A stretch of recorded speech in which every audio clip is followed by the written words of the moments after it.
이제 우리나라 옛날 고전들을 보게 되면 이제 우리 같은 서민들한테 사랑을 받았던 그런 고전 소설들이 있죠. 이제 뭐 춘향전, 뭐 흥부전, 또 홍길동전 등등등등. 뭐 이거 말고도 또 많이 있죠. 또 이런 소설들이 왜 우리 서민들한테서 그렇게 사랑을 받았을까요? 왜일까요?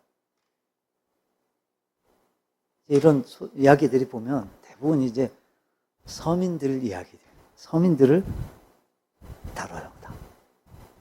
그래서 이제 이 서민들의 애환을 그려내고 대부분 보면 해피엔딩으로 끝나요, 보면. 이제 그래서 꾸준히 사랑을 받아왔던 것 같아요.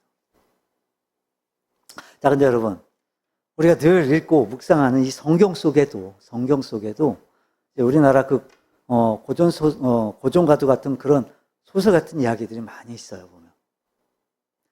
근데 이제 그 고전 소설 같이 그런 꾸며낸 소설들이 아니라 정말 실제로 있었던, 그러니까 사실적인 그 역사적 이야기들이 이 성경 속에 많이 있어요. 자, 이런 정말 소설 같은 성경, 어떤 성경이 있죠?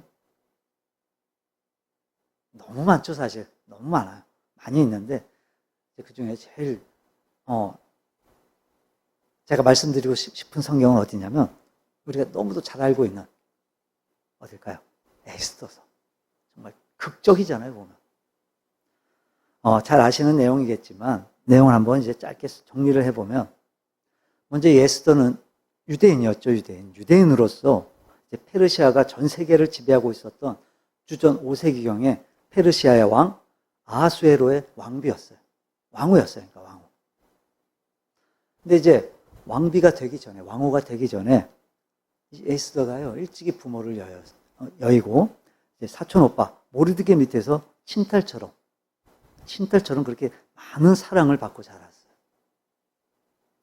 이제 간택령을 받게 되고 이제 왕궁으로 들어가서 왕비가 되는데,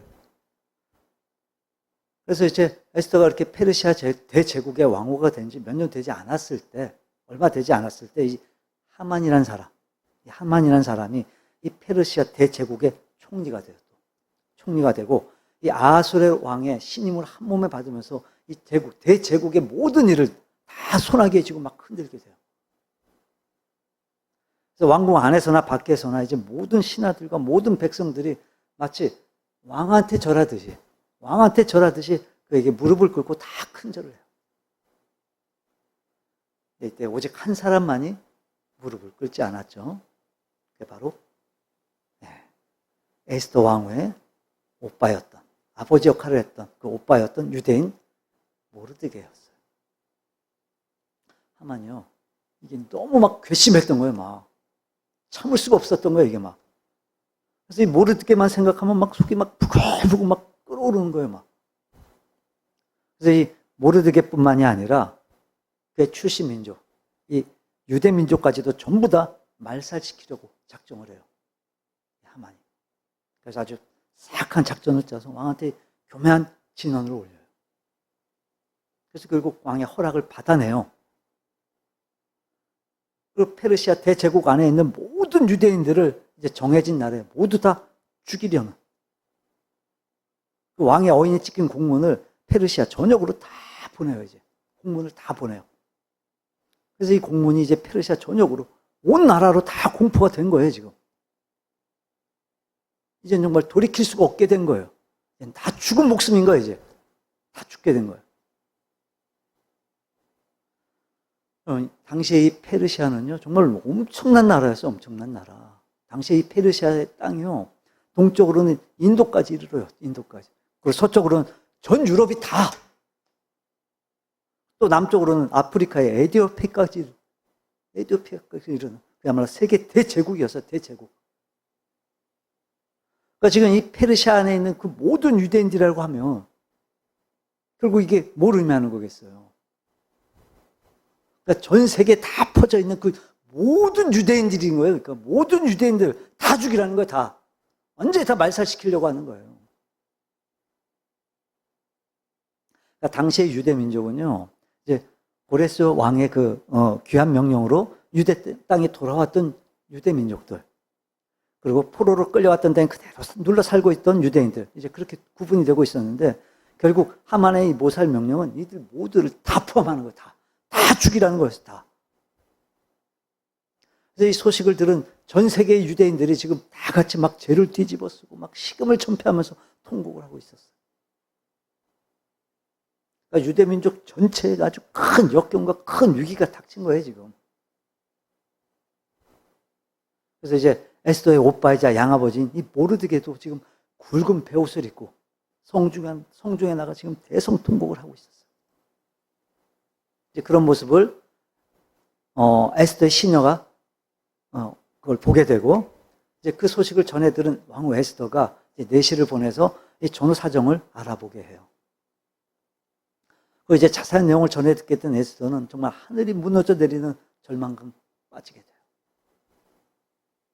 이걸 지금 어떻게 내가 해결해야 될까? 이걸 내가 뭘 어떻게 할 수가 있을까? 공경에 처하게 돼요. 자, 여기까지의 내용을 생각하면서 우리 본문 한번 다시 볼까요? 자, 41절 후반절부터 보면, 보라, 인자가 죄인의 손에 팔리느니라. 일어나라, 함께 가자. 보라, 나를 파는 자가 가까이 왔느니라. 자, 지금 오늘 이 말씀은요, 이 본문 말씀은 예수님께서 3년 반 동안의 모든 그 사역을, 공생의 사역을 다 마치시고, 이제 대제사장이 보낸 군사들에 의해 끌려가시기 직전에 제자들한테 하신 말씀이에요. 그러니까 지금까지 제자들은요, 지금 예수님을 따라서 아주 편안한 사역들을 하고 있었는데, 지금 갑작스럽게 아주 큰 시련이 닥쳐온 상황인 거예요. 그런 제자들한테 예수님 뭐 딱히 특별한 말씀도 안 하세요. 지금 갑작스레 큰 시련에 부딪힌 제자들인데, 그럼 야, 니들 피해라, 어서 빨리. 피해라, 니들. 살려면 피해. 아니면, 야, 우리 한번 맞서서 한번 우리가 싸워보자. 이런 반응을 보이시는 게 맞는 것 같은데, 일어나라. 함께 가자. 이 말씀만 하신 거예요, 지금. 여러분, 우리가 이렇게 세상을 살아가다 보면, 물론 이제 편안하게 지낼 때가 더 많겠지만, 하지만 사실 안 그럴 때도 있잖아요. 시련이 닥쳐올 때도 있잖아요, 분명히. 그럴 때 우리 믿는 자들, 우리 그리스도인들은 어떻게 해야 될까요? 갑작스레 찾아오는 그런 시련과 위기들, 우리 믿는 자들은 우리가 어떻게 대처해야 될까요? 첫째, 이럴 때 우리 주님은요, 우리에게 이렇게 말씀을 하세요. 일어나라.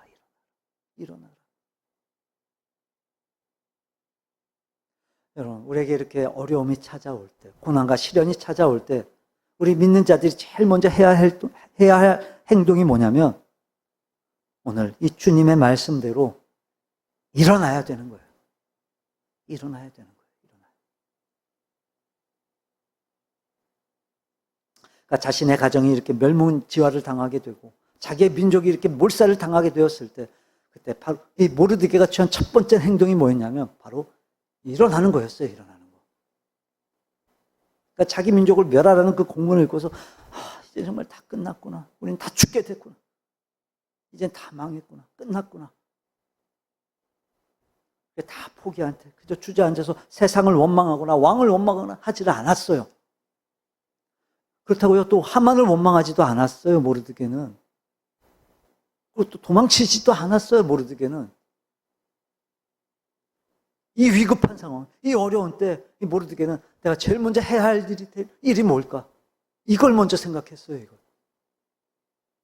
그래서 제일 먼저 했던 일이 뭐냐면, 일어나서, 입고 있던 옷을 찢어버리고, 겸손히 베옷을 입고, 죄를 뒤집어 쓰고, 그럼 왕궁 문 앞에 가서 통곡하기 시작했어요. 왜요? 왕후 에스더를 통해서 왕한테 그걸 알리기 위함이었던 거예요. 고하기 위함이었던 거예요.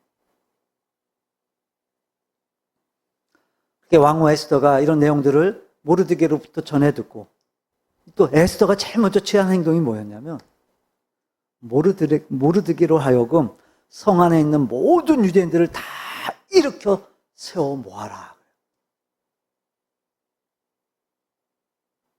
이 모르드게의 말을 듣고 에스더 정말 눈앞이 캄캄했지만 막 세상이 무너지는 것 같았지만 그렇다고 해서 포기하지 않았어요. 주저앉아 있지 않았어요. 에스더는 이 일에 정면으로 대응하기 위해서 담대하게 일어섰던 거예요. 일어섰던 거. 네, 여러분 여기서 이 일어선다라는 말이요. 이게 깨어난다라는 뜻이기도 해요. 깨어난다. 그러니까 우리가 부족한 게 없을 때, 아주 편안할 때, 그럴 때 보면요. 우리의 믿음이 정말 잠들어 있는 경우가 많아요. 보면. 그럴 때 주님께서 말씀했어요. 우리에게. 이제 깨어 일어나라고. 근데 또 항상 편안하기만 하나요, 우리가? 평안하기만 하나요, 우리가? 갑작스레 이렇게 어려움이 닥쳐올 때가 있잖아요, 또. 그럴 때 주님께서 말씀하시는 거예요. 이제 깨어 일어나라. 여러분, 예수님이 그러셨어요. 예수님과 제자들에게 위기가 찾아왔을 때, 여러분, 예수님은요, 제자들을 깨우시고 제자들을 일으켜 세우셨어요. 이렇게 한 거예요, 지금 에스더가. 예수님처럼 한 거예요, 지금 에스더가. 자신과 그 모르드게뿐만이 아니라 이 수산성의 모든 유대인들에게 결코 좌절하지 말고 일어나서 한 곳에 모일 것을 명령한 거예요, 지금. 우리가 이래야 돼요, 우리가. 이 신앙 상태에서 일어나서, 깨어나서 우리가 정신을 차려야 돼요, 우리가. 정신을. 우리뿐만이 아니라 이 마지막 때를 살아가는 이 땅의 모든 교회들이 다 정신을 차려야 돼요. 깨어나야 돼요. 깨어나야. 신앙에 나타나면서 깨어 일어나야 돼요. 일어나라. 일어나라. 이 예수님의 말씀에 오늘 이 시간 지금 당장 깨어 일어나시는 분들이 되시기를 바랍니다. 자, 그렇게 위기를 깨닫고 이제 깨어 일어나자 이번엔 주님께서 나와 함께 있으라 하세요. 나와 함께 있어라. 지금 에스더는요, 자기 민족 이스라엘 향해서 금식을 선포해요. 금식을. 자기 자신도 그렇고 당연한 거 그건. 이 모르드게와 시녀들까지도 다 먹지도 마시지도 말라고 명령을 해요. 여러분, 금식이 뭐죠? 뭐 굶으면 금식인가요, 그게? 그러니까 내게 닥친 위기를 내가 해결할 수 없기 때문에, 내 힘으로 해결할 수 없기 때문에 내가 좋아하는 그 모든 것들을 다 끊고 오직 하나님 앞에 겸손히 나아가는 것. 그게 금식이에요. 그게. 그러니까 한마디로 하나님 앞에 나아가는 거예요. 하나님 앞에 나아가는 거. 지금 이 상황에 하나님께서 나와 함께 해주시기를 구하는 거예요. 하나님 앞에서. 그게 금식. 에스더가 그랬던 거예요. 에스더가 여러분. 이 절대절명의 이 위기 상황에서 자기가 가진 그 힘, 왕을 하는 그 힘으로 해결하려고 하지 않았어요. 에스더는요, 겸손히 하나님 앞에 나아간 거예요. 금식을 하며 하나님 앞에 온전하지 못했던 자신의 그 지난 날들을 다 되돌아보며 하나님 앞에 눈물을 흘며 회개했던 거예요. 주님께서 이 일에 함께 해주시기를, 이 위기를 어떻게 헤쳐나갈 것인지 하나님께서 지혜 주시기를 에스더는 간절히 구했던 거예요. 자, 그리고 이렇게 간절히 구한 에스더에게 하나님께서 주신 해결책이 뭐였냐면 그게 바로 잔치상이었던 거예요. 잔치상. 여러분, 에스더가 그렇게 금식을 하며 하나님께 구할 때요, 하나님의 어떤 직접적인 응답을 받은 게 아니었어요. 뭐 무슨 환상을 봤다거나, 뭐 하나님의 음성을 들었다거나, 또 뭐 무슨 선지자를 통해서 어떤 뭐 비책을, 방법을 받았다거나 이런 게 아니었어요. 찾아보세요. 성경 없었어요. 그런 응답. 그저 애통해하며 금식하고 하나님께 정말 간절히 구하면서 에스더는 하나님께서 주신 지혜를 다 짜낸 거예요. 그래서 그리고서 얻은 그 최선의 방법이, 최선의 지혜가 바로 왕과 하만을 함께 초청해서 잔치를 베푸는 거였던 거예요. 그럼 근데 우리는 어떻게 하죠? 우리도 그렇게 어려운, 막 정말 감당하기 어려운, 막 큰 어려움을 만나게 되면 우리도 금식도 하고 그러잖아요, 우리도. 하다 안 되면, 뭐 세상 뭐 다 써보다가 안 되면, 하나님 앞에 나아갈 수밖에 없게 되면, 우리도 하잖아요, 금식. 자, 그래서 그렇게 하나님께 열심히 막 눈물을 흘려가면서 구했는데, 아무런 응답이 없어요. 아무런 응답이 없어요. 내 기도에 대한 하나님의 반응이 없는 거예요. 그럼 우리 어떻게 해요? 이게 하나님의 뜻이 아닌가 보구나. 그래서 우리는 아무것도 하질 않아요. 심지어 포기해요. 여러분, 금식한다고 해서요, 다 주지 않으세요, 하나님이. 금식하며 기도해서 응답을 받기도 하지만, 응답받지 못하는 경우도 있어요. 안 그렇던가요? 그러니까 내가 막 주십시오, 막 열심히 막 기도를 했는데, 근데 안 주신 경우 없으세요? 그러니까 내가 원하는 대로 막 내가 달라는 대로 하나님 다 주시던가요, 막? 이 금식 왜 하죠? 하나님의 뜻을 내가 묻기 위해서요?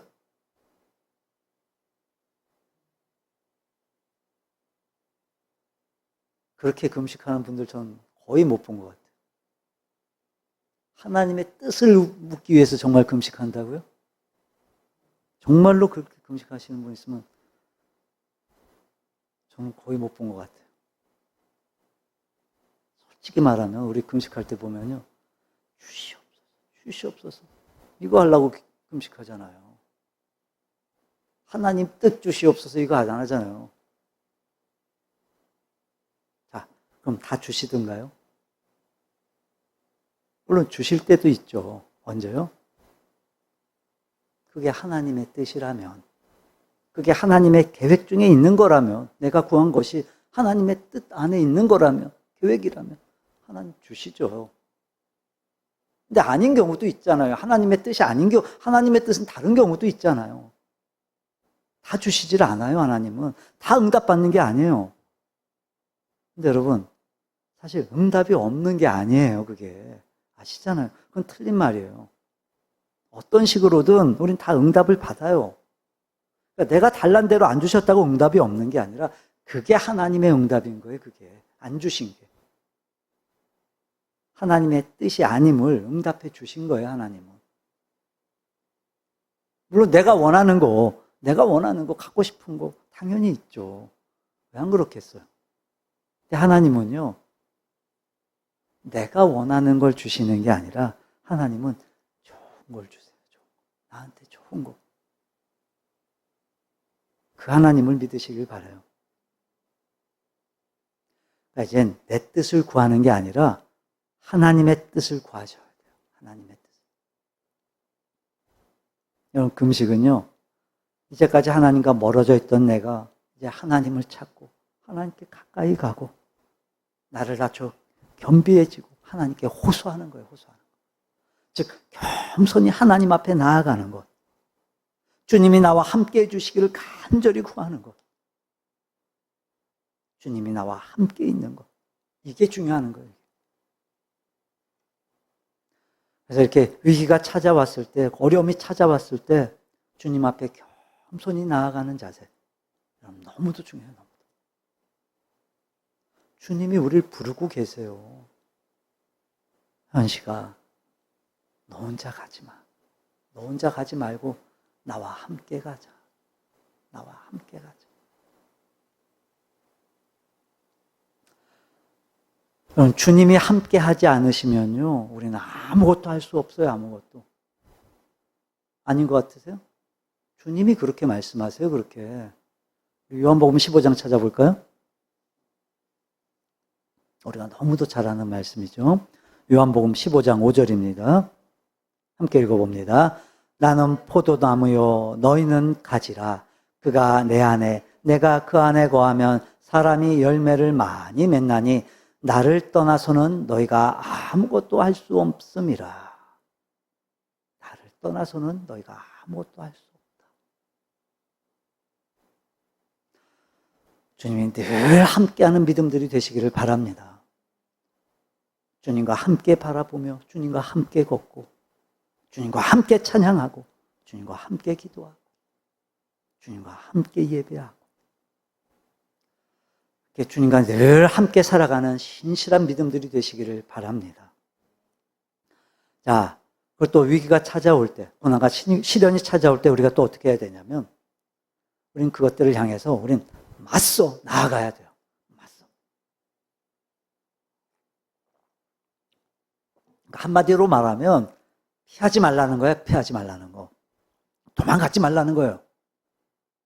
다시 말해 그냥 될 대로 되라. 포기하지 말라는 거예요. 포기하지 말라는 거. 여러분 예수님이 그러셨어요. 예수님이 당신을 잡으러 오는 그 무리들을 보셨을 때 야 다들 빨리 도망가자. 빨리 피해라. 여기 빨리 피하자 우리. 그러질 않으셨어요. 예수님이. 주님은요 함께 가자. 함께 가자. 그러면서 이제 제자들과 함께 그들을 향해 걸어가셨어요. 그들을 향해 가셨어요. 그들을 향해. 피하지 않으셨어요. 뛰어드셨어요. 그 고난 속으로 주님은. 에스더가 그랬어요. 에스더가. 지금 금식을 한 후에 이렇게 결단을 했어요. 에스더 4장 16절에 보면 이렇게 금식한 후에 규례를 어기고 왕에게 나아가리니 죽으면 죽으리이다. 그럼 당시에 그 왕궁의 법은요. 이 왕이 부르지 않았음에도 불구하고 왕 앞에 나아가게 되면요. 그게 바로 곧 죽음인 거예요. 그건. 죽는 거예요. 무조건 그건. 법이 그랬어요. 법이. 에스더 4장 11절입니다. 왕의 신하들과 왕의 각 지방 백성이 다 알거니와 남녀를 막론하고 부름을 받지 아니하고 안뜰에 들어가서 왕에게 나가면 오직 죽이는 법이요. 왕이 그 자에게 금규를 내밀어야 살 것이라. 그러니까 왕이 금규를 내밀지 않는 한 그건 죽는 거예요. 무조건. 죽이는 거예요. 무조건. 아무리 왕후라고 그래도 왕이 부르지 않는 한 왕 앞에 나갈 수가 없었던 거예요. 그러니까 지금 이 에스더가 왕 앞에 나아갔다라는 건 곧 죽음을 각오했던 행동인 거예요. 이게 지금.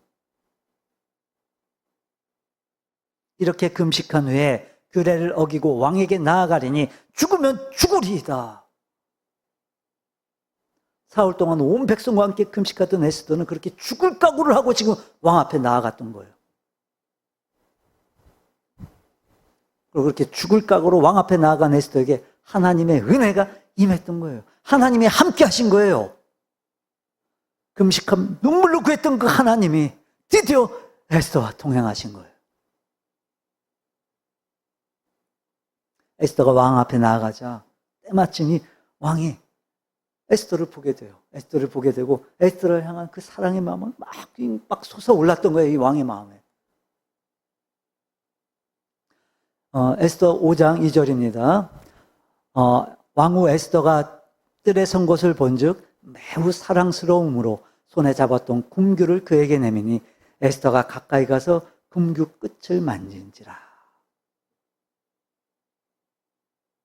하나님이 동행하시니까, 하나님이 동행해 주시니까 이 왕의 마음이 에스더에게로 향했던 거예요.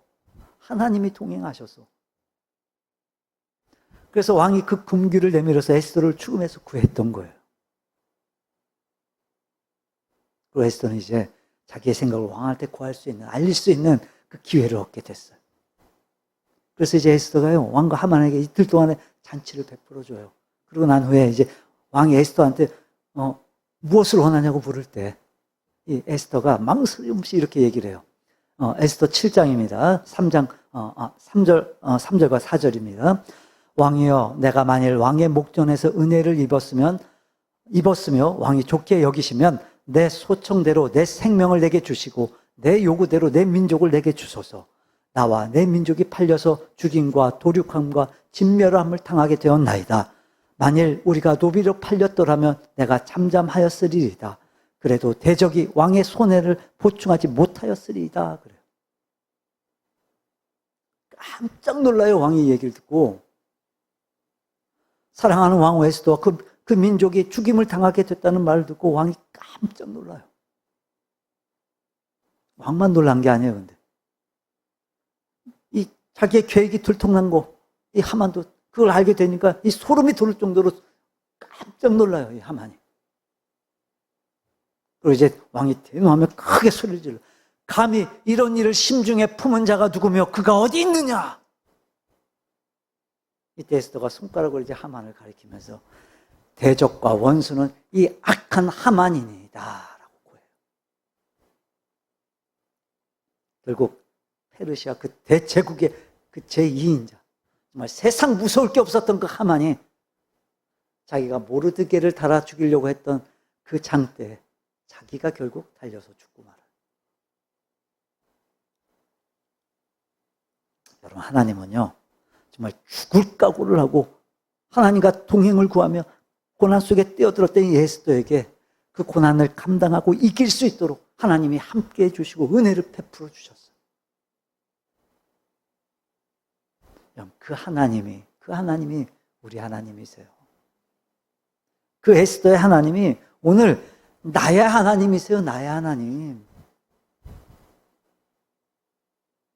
여러분 잘 아시잖아요. 우리가 감당 못할 시험이 있나요? 우리에게 감당 못할 시험이 있나요? 고린도전서 10장 13절입니다. 사람이 감당할 시험 밖에는 너희가 당한 것이 없나니 오직 하나님은 미쁘사 너희가 감당하지 못할 시험 당함을 허락하지 아니하시고 시험 당할 즈음에 또한 피할 길을 내사 너희로 능히 감당하게 하시느니라. 여러분, 우리 하나님은요 우리가 감당할 수 없는 시험은 허락하지 않으세요. 하나님은 반드시 피할 길을 주세요. 하나님은. 그렇다고 뭐 피할 길이라고 해서 무슨 뭐 도망칠 수 있는 길 뭐 이게 아니라, 이런 게 아니라 우리가 능히 감당할 수 있는 길을 열어주시는 거예요. 하나님이 힘을 주시는 거예요. 여러분 정말 이거 잊지 마세요. 이거 잊으시면 안 돼요. 여러분, 그러니까 아무리 큰 시험일지라도 아무리 큰 위기일지라도 그거 내가 지고 가는 거 아니에요. 그거 내가 지고 가는 게 아니에요. 내 어깨에 몽땅 지워지는 게 아니라고요. 여러분, 진짜 무거운 건요 이미 다 예수님이 지셨어요. 예수님이 다 지고 가세요. 지금 우린 그 옆에서, 그 예수님 옆에서, 그 무거운 짐 지고 가시는 그 예수님 옆에서 우린 그냥 따라가기만 하며, 그러니까 형식적으로 내게 지워진 거 그거 지고 가는 거예요. 나는 진짜 무거운 짐, 내 무거운 짐 예수님이 다 지고 옆에서 가고 계세요. 지금 우린 그거 따라가면 돼요. 그냥. 여러분, 우리는 하나님의 백성이잖아요. 우리는 하나님의 백성. 그럼 걱정할 게 없는 거예요. 우린요. 아무리 큰 시험도 아무리 큰 위기도 우리를 삼킬 수가 없어요. 왜요? 여러분, 이렇게 하만의 권세가 하루를 찌를 때 이 하만의 친구 중에 이 지혜로운 자와 또 하만의 아내가요 하만한테 이런 얘기를 해요. 에스더 6장입니다. 6장 13절입니다. 그중 지혜로운 자와 그의 아내 세레스가 이르되 모르드게가 과연 유다 사람의 후손이면 당신이 그 앞에서 굴욕을 당하기 시작하였으니 능히 그를 이기지 못하고 분명히 그 앞에 엎드러지리이다. 그래요. 모르드게가 과연 유다 사람의 후손이며 당신이 아무리 이 나라 대제국의 총리라 할지라도, 그래서 그 권세가 막 아무리 하늘을 찌를지라도 당신이 그 백성을 죽이기로 아무리 왕의 공문까지 만들었어도 오히려 당신이 그에게 죽임을 당할 거라는 거예요.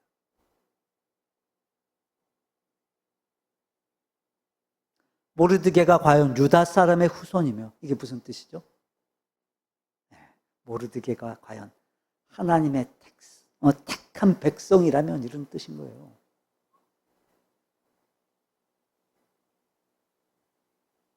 여러분, 우린 하나님이 택하신 하나님의 백성이에요. 우리가 과연 하나님의 택한 백성이라면 그럼 걱정할 게 없는 거예요. 여러분, 오늘 이 에스더서에 나오는 이 하만은요, 오늘을 살아가는 우리 하나님의 백성들을 향한 시험이고 위기인 거예요. 하지만 아무리 큰 고난도, 아무리 큰 시험도, 위기도 우리 하나님의 택한 백성에겐 여러분 아무것도 아니에요. 아무것도 아닌 거예요. 우리 하나님의 택한 백성에겐 결코 두려워할 게 아닌 거예요. 조금은 괴롭고 고통스럽고 위험하긴 해도 결코 여러분 그게 두려운 존재는 아닌 거예요. 결국엔 우리의 믿음을 더 단단하게 하는, 우리를 믿음으로 살찌우는 우리의 밥인 거예요, 밥. 오늘이 힘이 드십니까? 오늘이 어려우십니까? 그래요. 사실 우리는 정말 어려운 때를 우리가 살고 있어요, 지금. 그러니까 그럴 때일수록 여러분 힘써 일어나세요. 힘써 일어나서 하나님 앞에 나아가세요. 하나님의 동행을 간절히 구해보세요. 하나님 믿고 여러분 피하지 마세요. 맞서 싸우세요. 그럼 하나님은 반드시 우리에게 좋은 날을 선물로 주실 거예요. 오늘 함께 예배하는 우리 모두가 다 이런 시험과 어려움들을 정말 잘 이겨내서 승리하는 참된 하나님의 백성들이 되시기를 주님의 이름으로 축원합니다.